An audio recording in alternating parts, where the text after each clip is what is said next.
Masih di Indonesia, ide untuk Indonesia. Iko dan Kang Yayan, kalau mendengar Bapak Edi Nalapraya, apa kesan Kang Yayan? Beliau itulah sesepuh pencaksilat, bapaknya pencaksilat, biangnya pencaksilat. Biangnya pencaksilat. Kalau menurut Iko? Dia sesepuh pendekar pencaksilat. Oke, baiklah pemirsa, kami panggilkan Bapak Pencaksilat Indonesia, Bapak Edi Nalapraya.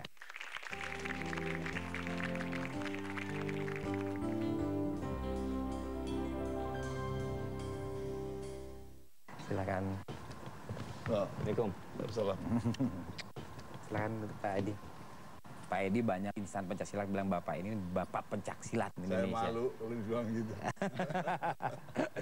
Tapi melihat kecintaan Pak Edi terhadap dunia pencaksilat ini, sebenarnya apa sih yang mendasari Pak Edi begitu katakanlah punya integritas, punya loyalitas, punya kecintaan yang luar biasa terhadap pencaksilat ini?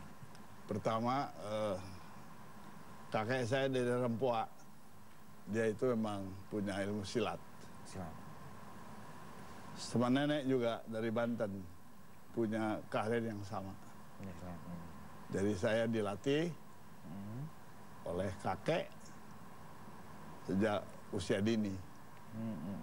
Tapi yang pertama dilatih oleh kakek itu adalah akhlak. Kedua, bela diri menurut aliran ini lain, yang ini lain. Itu ada 600 aliran di Indonesia. Ketiga, seni. Seni. Itu yang ditinggalkan oleh nenek moyang kita. Baru sejak 48 lahirlah Ikatan Pencaksilat Indonesia. Di situ aspeknya olahraga. Pak Edi, kalau kita melihat sekarang perkembangan pencaksilat, semakin diakui di Eropa, di Amerika, banyak sekali yang belajar pencaksilat. Dan sekarang Iko bisa jadi adalah salah satu duta dengan Kang Yayan, duta pencaksilat Indonesia. Nah, kalau yang Pak Edi rasakan, bagaimana sih sambutan seperti masyarakat dari Eropa yang saya dengar kan sempat juga hampir mengangkat sebagai ketua silat Eropa segala tuh. Bukan, sebagai bapak. Bapak juga, bapak pencaksilat Eropa. Gimana tuh ceritanya Pak Edi? Jadi pada 2008, bahwasanya di dunia ini, di Eropa sudah ada Federasi Pencaksilat Eropa. Mereka ada pertandingan setiap 2 tahun. Terakhir 2008 saya ke Switzerland untuk membuka.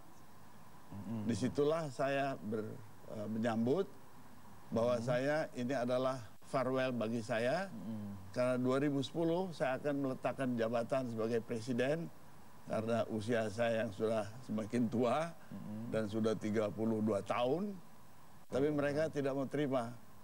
Walaupun saya keluar sebagai presiden yang nggak bisa dia cegah ya.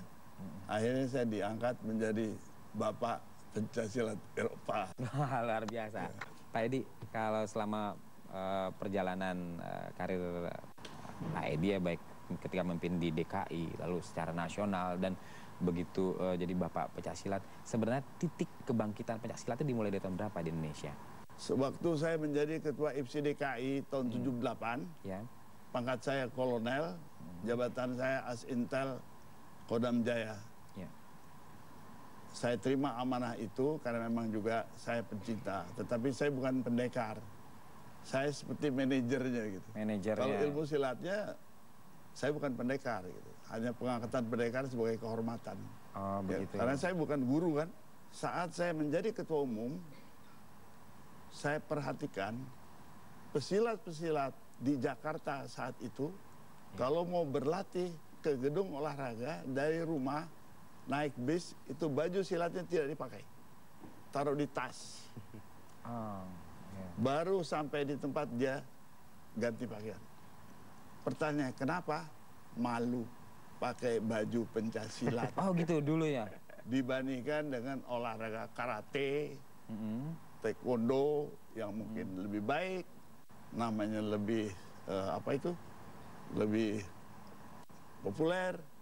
Nah, disitulah kewajiban seorang pemimpin, bagaimana moral ini harus kita naikkan, kita tingkatkan. Itulah yang membuka jalan.